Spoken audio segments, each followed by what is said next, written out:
விஜய் நடிப்பில் 2019ஆம் ஆண்டு வெளிவந்த படம் பிகில். அப்போது ஷூட்டிங் ஸ்பாட்டில் எடுத்துக்கொண்ட புகைப்படங்கள் இதோ. இப்படத்தை இயக்கியவர் அட்லி, இசை ஏ.ஆர். ரகுமான், கதாநாயகி நயன்தாரா.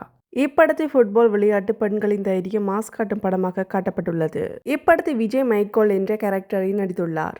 அவர் ஒரு காலத்தில் கால்பந்து வீரர். சூழ்நிலை காரணமாக ஒரு டான் மாதிரி ஒரு சூழ்நிலைக்கு தள்ளப்படுகிறார். பிறகு பெண்கள் கால்பந்து அணிக்கு கோச்சாகி அவர்களை வெற்றி பெற செய்வதுதான் கதை. இப்படம் 100 நாட்கள் ஓடியது. மொத்த வசூல் 285 கோடி.